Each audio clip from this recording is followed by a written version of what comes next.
بسم اللہ الرحمن الرحیم۔ سامعین کرام، آپ سن رہے ہیں اردو ناول بانگڑو، جس کے مصنف ہیں ایم راحت، اور یہ اس سلسلے کی قسط نمبر 5 ہے۔ مجھے امید ہے آپ کو میری یہ کاوش پسند آ رہی ہوگی۔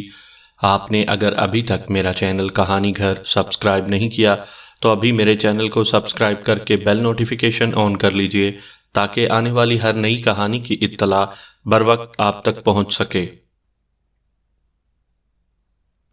واپسی کے انتظامات ہو گئے تھے، اس لیے سب گاڑیوں کی طرف چل پڑے، اور تھوڑی دیر کے بعد عزیز الدین خان صاحب کی کوٹھی میں عید کا سا سما نظر آنے لگا۔ ملازم بھاگے بھاگے پھر رہے تھے۔ تمام اہل خاندان جو آج بھی نواب صاحب کے ساتھ رہتے تھے خوش نظر آ رہے تھے۔ صرف سہیل میاں کی کمی تھی، وہ ان کے درمیان موجود نہیں تھا، شاید کوٹھی میں ہی موجود نہیں تھا۔ عزیز الدین خان کی نگاہیں بار بار اس کی تلاش میں اٹھ جاتی تھیں اور پھر ایک اداس سی کیفیت ان کی آنکھوں میں تیر جاتی۔ بھائی سے دنیا جہان کی باتیں ہو رہی تھیں، مرنے والی کے لیے تعزیت کی جا چکی تھی۔ نوشاب آنکھوں کا تارا بنی ہوئی تھی، غرض تمام سرگرمیاں جاری تھیں۔ شام کی فلائٹ سے 2 افراد آ رہے ہیں، ایک گاڑی بھیجنی پڑے گی، تمیز الدین صاحب نے کہا۔ پہنچ جائے گی۔ کون لوگ ہیں؟ بھائی صفی الدین یاد ہیں آپ کو؟ کیوں نہیں، ان کا تو انتقال ہو چکا ہے۔ بھابھی صاحبہ بھی اللہ کو پیاری ہو گئیں۔ شفیع الدین صاحب انہی کے صاحبزادے ہیں۔ مرحوم صفی الدین بھی زندگی بھر کوئی ڈھنگ کا کام نہ کر سکے، صاحبزادے بھی انہی کے نقش قدم پر ہیں۔ اوہ اچھا، تمہارے پاس ہی رہتے ہوں گے؟ جی ہاں، میں نے کسی کو بھی خود سے جدا نہیں ہونے دیا۔ دوسرا کون ہے؟ پھوپھی نجمہ کی ایک صاحبزادی رضیہ تھیں۔ ہاں تھیں، ان کے بیٹے جہانگیر ہیں۔ وہ صاحبزادے بھی بس دیکھنے سے تعلق رکھتے ہیں۔ افریقہ میں انہوں نے نوابی یادوں کو گلے لگائے رکھا ہے اور عجوبہ بن گئے ہیں۔ خوب، تو یہ دونوں آ رہے ہیں؟ جی ہاں، بہت پہلے مجھ سے وعدہ لے لیا تھا کہ اگر میں یہاں آیا تو انہیں بھی ساتھ لے چلوں گا، بس میں نے وعدہ نبھایا ہے۔ اچھا کیا میاں، مگر ساتھ کیوں نہ لے آئے؟ عزیز الدین صاحب نے پوچھا۔ بس وہ ذرا کچھ بے تکے ہیں، اس لیے میں نے ان کے ٹکٹ دوسری فلائٹ کے رکھے۔ تمیز الدین صاحب مسکراتے ہوئے بولے، اور پھر انہوں نے جیب سے 2 تصویریں نکال کر نواب صاحب کے سامنے رکھ دیں۔ نواب صاحب نے دونوں تصویریں دیکھیں اور پھر کھنکار کر گلا صاف کرنے لگے۔ 2 عجوبے ان کے سامنے تھے، ان کی آنکھوں سے عجیب سے تاثرات نظر آنے لگے۔ تمیز الدین خان کسی سوچ میں ڈوبے ہوئے تھے، پھر وہ چونک کر بولے، ایک بات تو میں بھول ہی گیا بھائی صاحب۔ مجھے اپنے بھتیجے بھتیجیوں کے بارے میں کچھ نہیں معلوم، صرف ایک بھتیجا ہے تمہارا اور بس۔ اوہ، یہاں بھی یہی سلسلہ ہے۔ کہاں ہیں صاحبزادے؟ ہم سے ملاقات نہیں ہوئی، وہ ایئرپورٹ بھی نہیں آئے۔ موجود نہیں ہیں، آ جائیں گے۔ کیا نام ہے؟ سہیل۔ نواب عزیز الدین خان کے لہجے میں زندگی نہیں تھی، جسے تمیز الدین صاحب نے بھی محسوس کر لیا، لیکن کوئی سوال نہیں کیا تھا۔ مسز دورانی پر جو گزری تھی اس کا دل ہی جانتا تھا، اس کی سمجھ میں کچھ نہیں آیا تھا۔ دیر تک وہ اور رخشندہ حیرت زدہ کھڑی رہی تھیں، پھر دونوں بیک وقت چونکی۔ رخشندہ باہر کی طرف لپکی تو مسز دورانی بھی اس کے پیچھے باہر آ گئیں، لیکن اس وقت تک وہ وہاں سے جا چکا تھا۔ ناممکن، مسز دورانی بے اختیار بولی، اور رخشندہ بھی چونک کر انہیں دیکھنے لگی۔ کیا ناممکن؟ اس نے پوچھا۔ جو حرکت اس نے کی ہے۔ میں آپ سے متفق نہیں ہوں مسز دورانی، رخشندہ سرد لہجے میں بولی۔ کیا مطلب؟ اگر آپ ماضی پر نگاہ ڈالیں تو اس واقعے کی صداقت کی تصدیق ہوتی ہے۔ اس کے عادات و اطوار، اس کے انداز، اس کے طور طریقے، ساری باتیں آج کے اس انکشاف کی تصدیق کرتی ہیں۔ مسز دورانی غور کرنے لگیں، پھر انہوں نے تھکی تھکی آواز میں کہا، آؤ اندر آؤ، یہ سب کچھ میرے لیے غیر متوقع ہے، میں کافی پریشان ہو گئی ہوں، خود میرے خوابوں کے محل چکنا چور ہو گئے ہیں۔ رخشندہ غمناک لہجے میں بولی۔ مجھے احساس ہے، مسز دورانی نے ہمدردی سے کہا۔ اب کیا ہوگا مسز دورانی؟ کچھ نہیں، کیا ہو سکتا ہے، تم بھی صبر کرو، میں بھی صبر کرتی ہوں۔ واقعہ ایسا ہے کہ ہم اس بارے میں کسی سے کچھ کہہ بھی نہیں سکتے، ہماری اپنی پوزیشن خراب ہوتی ہے۔ ہاں، کسی سے کچھ کہنے سننے کا سوال ہی کیا ہے، میرے تو سر میں درد ہونے لگا ہے۔ کیا آپ مجھے 1 کپ کافی پلوا سکتی ہیں مسز دورانی؟ ہاں، میں کہہ آتی ہوں۔ مسز درانی نے کہا اور تھکے تھکے قدموں سے باہر نکل گئی۔ لیکن رخشندہ نے یہ چال کسی اور ہی خیال کے تحت چلی تھی۔ مسز درانی کا پرس اب بھی اسی جگہ رکھا ہوا تھا جہاں پہلے موجود تھا۔ مسز درانی نے اسے پیشکش کی تھی کہ اگر وہ چاہے تو ہاری ہوئی رقم واپس لے لے، مگر رخشندہ نے اس پیشکش کو مسترد کر دیا تھا۔ لیکن یہ اس وقت کی بات تھی، اب حالات بدل گئے تھے اور وہ اس بڑے نقصان کو برداشت نہیں کر سکتی تھی۔ جو ہی مسز درانی باہر نکلی، اس نے پرس پر جھپٹا مارا اور اسے کھول لیا۔ پرس میں بڑے نوٹوں کی کئی گڈیاں رکھی ہوئی تھیں۔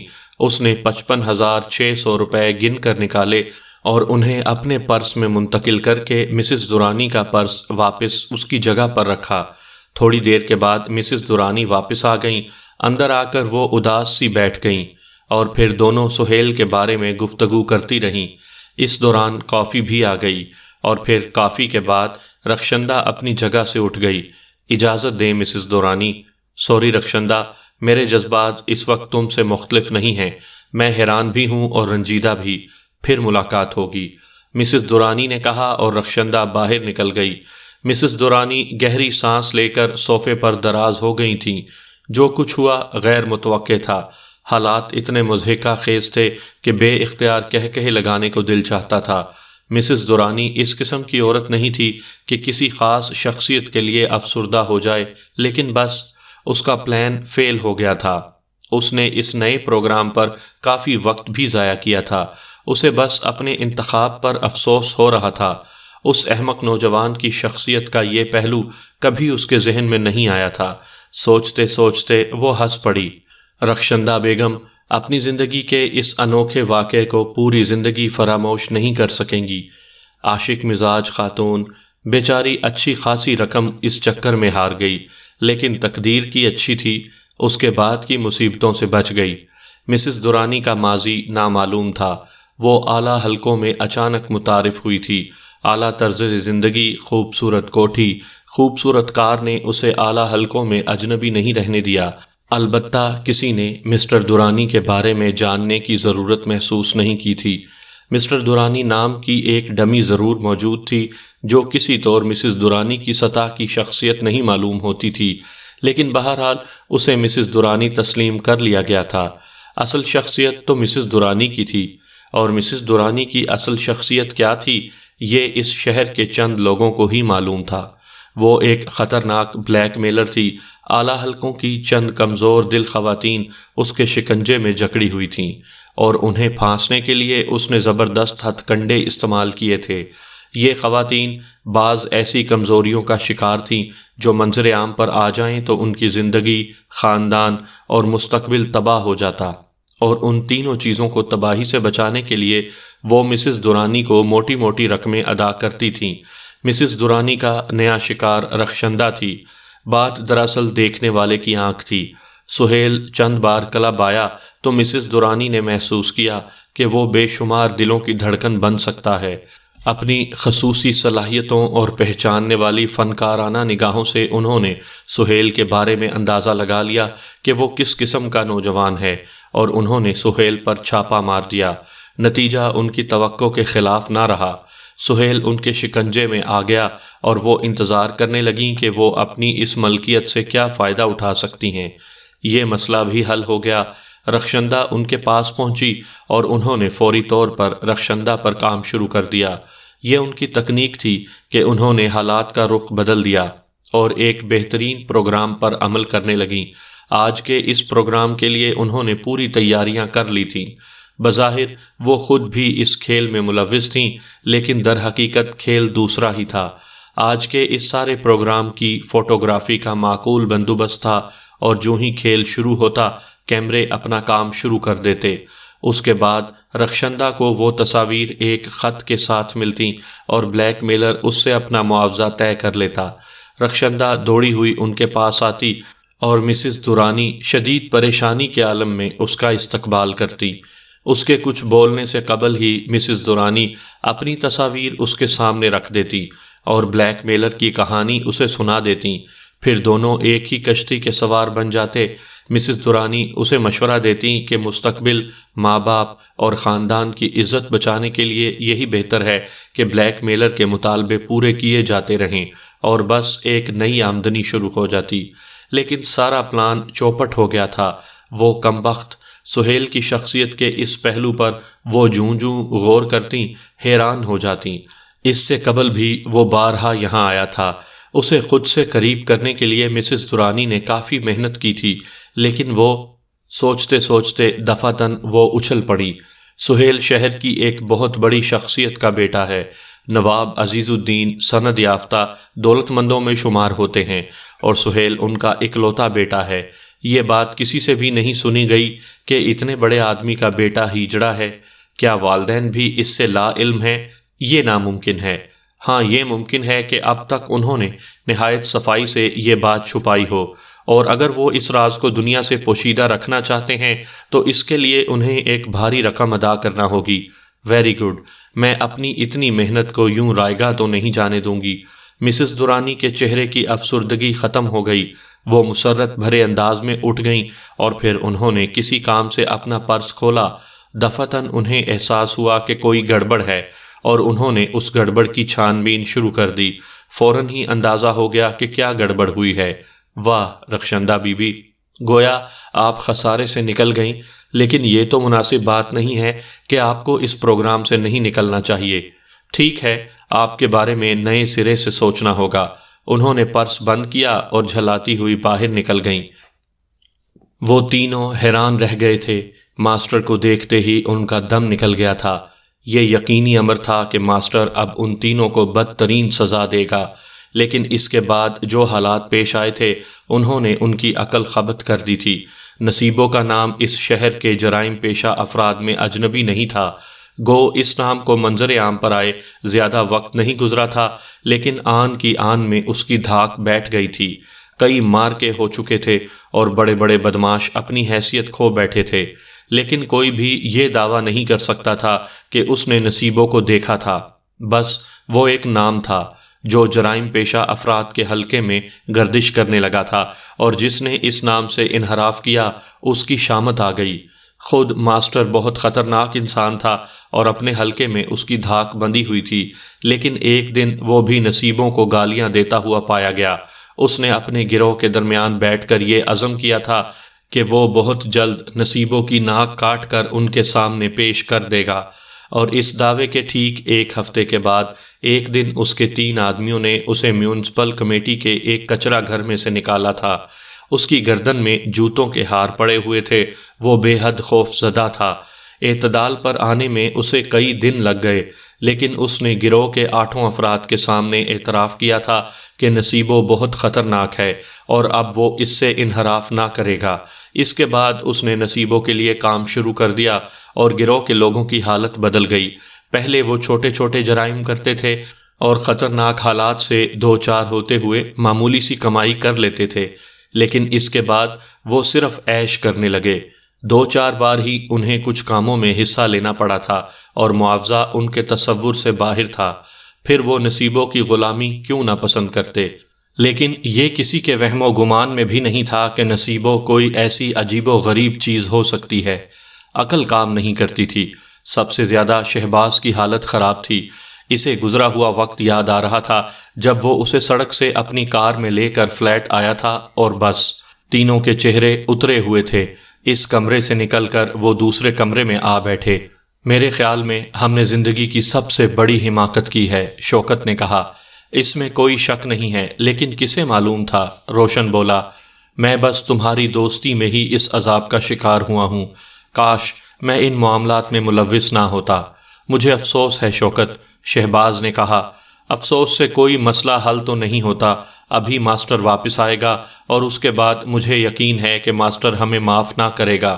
کوئی بات ہی نہیں تھی، لیکن اس کی بے عزتی بھی ہمارے سامنے ہی ہوئی ہے اور ہماری وجہ سے ہوئی ہے۔ وہ اسے فراموش نہیں کرے گا، اور اس کا انتقام کیا رخ اختیار کرے گا اس بارے میں کچھ نہیں کہا جا سکتا، شوکت نے کہا۔ کوئی کام کی بات سوچو شوکت، ان باتوں سے کچھ حاصل نہیں ہو سکے گا، روشن نے کہا۔ کوئی خاص خیال ہے تمہارے ذہن میں؟ زندگی عزیز ہے، روشن نے کہا۔ کیوں نہیں؟ تب پھر میری ایک رائے ہے کہ اب اس حسین زندگی کو چھوڑ دو، اس شہر کو چھوڑ دو، جو کچھ پاس موجود ہے اس پر قناعت کرو اور یہاں سے نکل چلو۔ زندگی ہے تو بہت کچھ کما لیں گے، زندگی ہی نہ رہی تو ہماری کمائی بیکار ہے، روشن نے کہا، اور تینوں ایک دوسرے کو دیکھنے لگے۔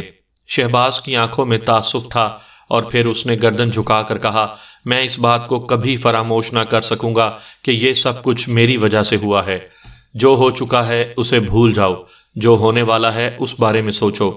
تب پھر کیا پروگرام ہے؟ شوکت نے کہا، پہلے تو یہاں سے نکل چلو اور کل یہ شہر چھوڑ دو۔ اگر ساتھ رہنا ہے تو پھر تینوں ایک ساتھ چلتے ہیں، ورنہ جیسے سب کی مرضی، ساتھ ہی رہیں گے، شہباز بولا۔ تو بھائیو، پھر انتظار کس بات کا؟ ماسٹر آ گیا تو سارا پلان رکھا رہ جائے گا، شوکت نے کہا، اور تینوں وہاں سے نکل جانے کے لیے تیار ہو گئے۔ پھر رات کی تاریکی میں وہ چوروں کی طرح نکل بھاگے۔ ڈھول پر پڑنے والی ہر تھاپ ماسٹر کے ذہن میں ہتھوڑے کی طرح پڑ رہی تھی۔ وہ شرابیوں کی طرح لڑکھڑا رہا تھا، دونوں نے مار مار کر اسے ادھمواں کر دیا تھا، اور نصیبو بیٹھا ڈھول بجا رہا تھا۔ ماجبیں اور نازنین انسان نما بھوت تھے، لڑائی بھڑائی کے سارے گروہوں سے واقف۔ ماسٹر کے چاقو کی انہوں نے کوئی پرواہ نہیں کی تھی اور اسے مارتے رہے تھے۔ ماسٹر نے اپنی ساری ذہانت صرف کر دی، لیکن انتہائی پھرتی سے حملے کرنے کے باوجود وہ ایک بار بھی کامیاب نہیں ہو سکا تھا۔ اس کے برعکس ان دونوں نے مار مار کر اس کا حلیہ بگاڑ دیا تھا۔ اب اس کے سوا کوئی چارہ کار نہیں تھا کہ وہ یہ چاقو اپنے سینے میں گھونپ لے۔ جب اس کی سکت بھی نہ رہی تو وہ ایک دیوار سے ٹک کر ہانپنے لگا۔ اس کی آنکھیں نصیبوں کی طرف اٹھ گئیں۔ پھر اس نے دونوں ہاتھ اٹھائے اور بھرائی ہوئی آواز میں بولا، رک جاؤ، خدا کے لیے رک جاؤ، نصیبو، میں تجھ سے رحم کی بھیک مانگتا ہوں۔ میں نے تیرے لیے بے شمار خدمات انجام دی ہیں، میری ایک غلطی تو معاف نہیں کر سکتا؟ میں وعدہ کرتا ہوں نصیبو، ان تینوں کو جان سے مار دوں گا، وہ کسی کو تیرے بارے میں بتانے کے لیے زندہ نہیں رہیں گے، میرا وعدہ ہے، نصیبو مجھے معاف کر دے۔ ڈھول کی آواز بند ہو گئی۔ ممکن ہے یہ ان دونوں کے لیے اشارہ ہو جو بڑی مضحکہ خیز حرکتیں کر کے ماسٹر کو مار رہے تھے۔ نصیبوں کا چہرہ سوچ میں ڈوبا ہوا تھا۔ پھر اس نے کہا، ٹھیک ہے لڑکیوں، اسے لے جاؤ اور حفاظت خانے میں ڈال دو، کسی وقت کام آ جائے گا سسرا۔ اور رہی ان تینوں کی بات تو بھیا، اپنے ایسے کام ہم خود کر لیں گے، لے جاؤ ری، لے جاؤ، اللہ مارے کو تھک گیا ہوگا۔ اس نے ڈھول سرکایا اور اٹھ کھڑا ہوا۔ ماجبیں اور نازنین نے ماسٹر کو دونوں بازوؤں سے پکڑا اور اندرونی کمرے کی جانب گھسیٹنے لگیں۔ ماسٹر نے زندگی بچ جانا ہی غنیمت تصور کیا تھا۔ طیارے میں وہ بھی دونوں مسافروں کی نگاہوں کا مرکز بنے رہے تھے۔ دونوں ہی عجیب تھے۔ ان میں سے ایک تندرست و توانا اور دوسرا نازک اندام۔ تندرست و توانا نوجوان کے بدن پر سفید اچکن اور چوڑی دار پاجامہ تھا، سر پر 2 پلی ٹوپی لگی ہوئی تھی، گالوں میں گلوری دبی ہوئی تھی۔ ہوسٹس کو اس کے منہ بھرے سرخ سیال کے بار بار اخراج کے سلسلے میں بڑی پریشانیاں اٹھانی پڑ رہی تھیں۔ پہلی بار تو وہ طیارے کے باتھ روم کے بیسن میں گلکاری کرایا تھا، لیکن اس کے نتائج بہتر نہیں ہوئے تھے۔ ایک برطانوی خاتون نے بیسن کو دیکھ کر بڑی دہشت ناک چیخ ماری تھی اور بری طرح غسل خانے سے نکل بھاگی تھیں۔ ان کی خون کی گردان نے مسافروں کے ساتھ عملے کو بھی پریشان کر دیا۔ سنسنی زدہ عملہ جب باتھ روم میں ان خاتون کے ساتھ داخل ہوا تو وہ بھی چکرا گیا، لیکن تحقیق کے بعد حقیقت کھل گئی اور پتہ چلا کہ واش بیسن میں خون نہیں بلکہ پان کی پیک ہے۔ ان حضرت سے منع کیا گیا تو انگریزی میں برس پڑے، ہم نواب ہیں، یہ طیارہ چارٹرڈ کر سکتے ہیں، اتارو اسے نیچے، خالی کرا دو، تمام مسافروں کو اتار دو، ہم پورا کرایہ ادا کریں گے۔ کیا سمجھا ہے تم لوگوں نے؟ میں کہتا ہوں اتارو اسے، میں ابھی ادائیگی کر دوں گا۔ اور یہ چیز تم بے وقوفوں کی سمجھ میں نہیں آئے گی، اس سے شخصیت کی تکمیل ہوتی ہے، اس سے انسان کی شناخت ہوتی ہے، ہمارے اسلاف کے رنگ عیاں ہوتے ہیں، ہمارے خون رنگ کارناموں کی امین ہے یہ چیز۔ میں کہتا ہوں اس پر اعتراض کیوں کیا گیا؟ وہ حضرت بری طرح بپھر گئے تھے، مضبوط ہاتھ پاؤں کے پہلوان نما آدمی تھے، کسی نے ان کی گفتگو میں مداخلت نہیں کی، الٹا عملے کو اس سے معافیاں مانگنی پڑیں۔ وہ تو مصر تھے کہ جہاز روکا جائے تاکہ وہ نیچے اتر کر اس پر لعنت بھیج دیں، لیکن جہاز روکنے سے معذوری ظاہر کی گئی اور ایئر ہوسٹس نے انہیں پیک تھوکنے کے لیے بار بار پلاسٹک کی تھیلیاں فراہم کیں۔ دوسرا نوجوان پہلے سے بالکل مختلف تھا۔ اس کے بال شانوں سے نیچے تھے، چہرہ داڑھی مونچھوں سے بے نیاز تھا اور اس پر ایک غمناک سی کیفیت چھائی ہوئی تھی۔ وہ بار بار گردن اٹھا کر اس طرح جہاز کے ماحول کو دیکھتا جیسے بھول گیا ہو کہ کہاں ہے۔ بہرحال اس کی یہ کیفیت کسی کے لیے پریشانی کا باعث نہیں بنی۔ ہاں، ایک بار جب ایئر ہوسٹس نے اس سے جھک کر درخواست کی کہ اپنے ساتھ بیٹھے ہوئے شخص کو بار بار یہ غلیظ شے دکھانے سے روکے تو اس نے غم زدہ انداز میں گردن ہلاتے ہوئے کہا، نہیں خاتون، معاف کیجیے گا، میں اس سلسلے میں کوئی مدد نہیں کر سکتا، میں اس وقت نامکمل ہوں۔ نامکمل؟ ایئر ہوسٹس نے متحیرانہ انداز میں پوچھا۔ ہاں، دلربا میرے پاس نہیں ہے اور جب وہ میرے پاس نہیں ہوتی تو میں ادھورا ہوتا ہوں۔ اوہ، دلربا آپ کی محبوبہ ہوگی۔ اسے صرف محبوبہ کہنا اس کی توہین ہے۔ وہ میری زندگی، میری روح ہے۔ جب اس کے تار فضاؤں میں نغمے بکھیرتے ہیں تو میں سست ہو جاتا ہوں۔ یوں محسوس ہوتا ہے جیسے سوتی ہوئی کائنات میں ابھی ابھی جان پڑی ہو اور وہ جاگ اٹھی ہو۔ اس کے بغیر کائنات مجھے سونی محسوس ہوتی ہے۔ آپ لوگوں نے میرے ساتھ بڑا ظلم کیا ہے۔ دلربا کو مال خانے میں رکھوا دیا، حالانکہ اس کی جگہ وہ نہیں تھی۔ دلربا کیا چیز ہے؟ میرا گٹار، اس نے جواب دیا اور ایئر ہوسٹس نے مسکراتے ہوئے گردن ہلائی۔ خوب خوب، تو آپ موسیقار ہیں۔ بیکار کی باتیں نہ کرو ہوسٹس، جاؤ، مجھے غم زدہ رہنے دو۔ میں غم کی دنیا سے نکلنا نہیں چاہتا۔ اس وقت میرا محبوب میرے سامنے ہے، وہ اپنی نغمگی آواز سے میرے کانوں میں رس گھول رہی ہے۔ مجھے یہ امرت پینے دو، خدا کے لیے چلی جاؤ۔ اس نے دونوں ہاتھ پھیلا کر کہا اور ایئر ہوسٹس نے خود کو تماشا بننے سے بچانے کے اصول پر عمل کرتے ہوئے وہاں سے رفو چکر ہونے میں ہی عافیت سمجھی۔ بہر صورت یہ دونوں مسافر بہت انوکھے اور بڑے ہی دلچسپ تھے، اور جب طیارے سے رن وے پر اترے تب بھی یہ لوگوں کی نگاہوں کا مرکز بنے ہوئے تھے۔ دونوں ساتھ ہی چل رہے تھے۔ مغرب و مشرق کا یہ حسین امتزاج لوگوں کے لیے ناقابل توجہ تھا۔ وہ دلچسپی سے انہیں دیکھ رہے تھے۔ کسٹم ہاؤس میں بھی انہیں عجیب سی نگاہوں سے دیکھا گیا۔ ان کی شکلیں دیکھ کر لوگوں کے ہونٹوں پر مسکراہٹیں گہری ہو گئیں۔ کسٹمز وغیرہ سے فارغ ہو کر وہ دونوں ہونکوں کی طرح آنکھیں اور منہ پھاڑے ہوئے باہر نکلے تھے۔ تب ہی نواب عزیز الدین کی طرف سے بھیجے ہوئے ملازموں نے، جن کے پاس ان دونوں کی تصویریں موجود تھیں، ان کے پاس پہنچ کر انہیں آداب کیا۔ آداب کے جواب میں لمبے بالوں والا نازک اندام نوجوان تو منہ پھاڑے رہ گیا تھا، لیکن لکھنوی طرز کے صاحب دوہرے ہو کر لکھنوی انداز میں اس آداب کا جواب دینے لگے۔ ملازم چونک کر سیدھے ہو گئے تھے، پھر ان کے ہونٹوں پر بھی مسکراہٹیں پھیل گئیں۔ ہم آپ کو لینے آئے ہیں، ان میں سے ایک نے کہا۔ اوہ، اچھا اچھا، لے چلو لے چلو، لمبے بالوں والا نوجوان فراخ دلی سے بولا۔ تشریف لائیے۔ کیا مطلب؟ یعنی ہم خود تشریف لے چلیں؟ تو اور حضور، ملازموں نے پوچھا۔ وہ میرا مطلب ہے، تم کہہ رہے تھے نا تم ہمیں لینے آئے ہو، تو کیسے لے جاؤ گے؟ گاڑی میں رکھ کر، ایک ملازم جو ذرا تیز و ترار تھا بولا۔ اچھا اچھا، تو پھر گاڑی تک ہمیں پیدل ہی جانا پڑے گا، مگر سنو ایک بات تو بتاؤ، یہاں ہمیں وصول کرنے کے لیے صرف تم ہی آئے ہو؟ اس بار لکھنوی طرز کے نوجوان نے پوچھا۔ جی حضور۔ تمہارا عہدہ کیا ہے؟ لکھنوی نوجوان کے چہرے پر کسی قدر کبیدگی کے آثار پھیل گئے۔ جی فی الحال تو کچھ نہیں ہے، اگر آپ دے دیں گے تو ٹھیک ہوگا، ورنہ ہم تو صرف ملازم ہیں، یہ ڈرائیور ہے اور میں گھر کے دوسرے کاموں میں مصروف رہتا ہوں۔ ٹھیک ٹھیک، تو یہ ہے ہماری اوقات۔ گفتگو ہوگی اس بارے میں، ضرور گفتگو ہوگی۔ چلو بھائی، چلنا تو ہے ہی، یہاں سے ہم واپس بھی تو نہیں جا سکتے، لکھنوی نوجوان اپنے ساتھی سے کہنے لگا، اور وہ اس طرح آنکھیں پھاڑنے لگا جیسے ایئرپورٹ پر اپنی موجودگی ہی کو بھول گیا ہو۔ باہر صورت بمشکل تمام وہ دونوں گاڑی تک آئے اور دیر تک اس کے گرد ناچتے رہے۔ ڈرائیور نے دروازہ کھولا تو دونوں اندر داخل ہو گئے۔ ملازم ڈرائیور کے ساتھ ہی بیٹھ گیا تھا اور کار ان دونوں عجوبوں کو لے کر نواب عزیز الدین کی کوٹھی کی طرف چل پڑی۔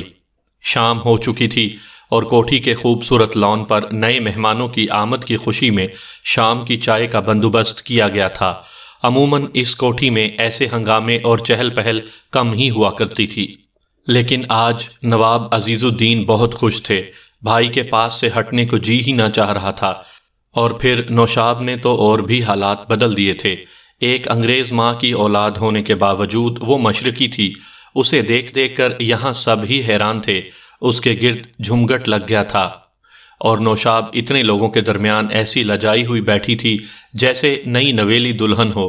کار جب کوٹھی کے گیٹ سے اندر داخل ہوئی تو تمام لوگوں کی نگاہیں اس کی طرف اٹھ گئیں، اور نواب صاحب نے کھڑے ہو کر ہاتھ کا اشارہ کیا کہ کار پورچ میں جانے سے پہلے معزز مہمانوں کو وہیں لان کے نزدیک اتار دے۔ ڈرائیور نے کار لان کے نزدیک اس جگہ روک دی جہاں سے ان لوگوں کا زیادہ فاصلہ نہیں تھا۔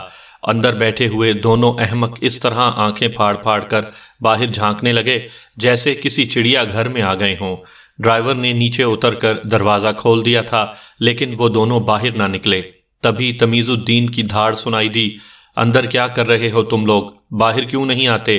اور وہ دونوں بدحواس ہو کر اس طرح باہر نکلے جیسے کار میں آگ لگ گئی ہو۔ دونوں ہی گرتے گرتے بچے تھے۔ پھر پہلوان نما شخص نے دوسرے نوجوان کو متوجہ کیا، تم نے سنا؟ چھوٹے نواب صاحب ان کے درمیان موجود ہیں، غالباً یہی تمام لوگ ہمارے اہل خانہ ہیں، چلو سامان اتار لیں۔ لان پر بیٹھے ہوئے لوگوں کے ہونٹوں پر بے اختیار مسکراہٹ پھیل گئی۔ تمیز الدین خان انہیں غصیلی نگاہوں سے دیکھنے لگے۔ اسی وقت ڈرائیور نے کار آگے بڑھا دی۔ وہ کار کو پورچ میں لے کر جا رہا تھا، لیکن دونوں نوجوان اس کے آگے بڑھتے ہی اچھل پڑے۔ لکھنوی طرز کے حضرت چیخے، پکڑ لینا چور، ڈاکو، بھاگو! اس کے ساتھ ہی دونوں کار کے پیچھے سرپٹ دوڑ پڑے، اور پھر جوں ہی ڈرائیور نے کار پورچ میں روکی انہوں نے اسے چھاپ لیا۔ لکھنوی پہلوان نے اس کا گریبان پکڑ کر اسے نیچے کھینچ لیا۔ فراڈ، ڈکیتی ہم سے؟ جہانگیر سے ہیں؟ انہوں نے ڈرائیور کی گردن پر گھونسا جڑ دیا، اور یہ ضرب اس قدر زوردار تھی کہ ڈرائیور دور تک دوڑتا چلا گیا۔ اگر وہ ایک ستون کا سہارا نہ لیتا تو یقیناً اوندھے منہ زمین پر گرتا۔ دوسرے آدمی کو اس لمبے بالوں والے آدمی نے سنبھال لیا اور اچھل اچھل کر اس پر نازک نازک گھونسے برسا رہا تھا۔ ساتھ ہی اس کے منہ سے سیٹی کی آوازیں خارج ہو رہی تھیں، جن میں مشہور زمانہ دھن محمد علی گریٹ سپرمین بجائی جا رہی تھی۔ اب بولو بیٹے۔ پہلوان نما لکھنوی نے دوبارہ ڈرائیور کو گریبان سے پکڑ لیا۔ کیا ہوا؟ کیا بولوں صاحب؟ میری نکسیر پھوٹ گئی، میں تمہاری تقدیر بھی پھوڑ دوں گا۔ کیا سمجھتے ہو جہانگیر کو؟ وہ اسے جھنجھوڑتے ہوئے بولا۔ مگر میں نے کیا کیا ہے صاحب؟ ڈرائیور بولا۔ میرا سوٹ لے کر بھاگ رہے تھے اور میری دلربا کو اغوا کر رہے تھے، لمبے بالوں والا بولا۔ کہاں جہنم میں جا رہے تھے صاحب؟ کوٹھی ہی میں تو ہیں۔ فراڈ 420، ماہر جرائم ہوں میں، چلو سامان نکالو چلو۔ پہلوان صاحب نے اسے پھر دھکا دیا اور ڈرائیور بیچارہ ڈکی پر آ پڑا۔ گلو خلاصی کا ایک ہی طریقہ تھا، وہ یہ کہ جلد سے ان کا سامان نکال کر ان کے منہ پر مار دیا جائے۔ انہوں نے ایسا ہی کیا۔ پہلوان صاحب نے دونوں سوٹ کیس قبضے میں کیے اور لمبے بالوں والے نوجوان نے رنگین غلاف میں لپٹا ہوا گٹار اٹھایا اور پھر اسے سینے سے لپٹائے ہوئے وہ لان کی طرف بڑھنے لگے، جہاں تمام لوگ کرسیوں سے اٹھ کر کھڑے ہو گئے تھے اور اس تماشے کو دیکھ رہے تھے۔ عزیز الدین خان صاحب خاموشی سے اس منظر کو دیکھ رہے تھے اور تمیز الدین کے چہرے پر شدید جھنجھلاہٹ تھی۔ وہ خونخوار نگاہوں سے ان دونوں کو دیکھ رہے تھے۔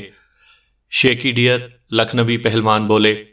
کیا بات ہے عالم پناہ، سب ہمارے استقبال کے لیے کھڑے ہو گئے ہیں، صاحب ذوق ہیں، فن کے قدردان ہیں۔ تمیز الدین صاحب نے میرا مکمل تعارف کروا دیا ہوگا، لیکن ان کی نگاہیں مجھ پر جمی ہوئی ہیں۔ پہلوان بولے۔ سوچ رہے ہوں گے کہ عظیم موسیقار کا ملازم بھی کتنا خوش نصیب ہے جسے اس کا ہر وقت قرب حاصل ہے۔ کیا مطلب؟ پہلوان ایک دم رک گئے۔ میرا مطلب ہے وہ لوگ سمجھ رہے ہوں گے، میں خود تھوڑے یہ سمجھ رہا ہوں۔ لمبے بالوں والے نوجوان نے کسی قدر بوکھلائے ہوئے انداز میں کہا۔ وہ کیوں سمجھ رہے ہوں گے؟ پہلوان صاحب غرائے۔ اس لیے کہ تم میرا سامان بھی اٹھائے ہوئے ہو، لمبے بالوں والا بولا۔ پہلوان صاحب نے دونوں سوٹ کیس دور پھینک دیے۔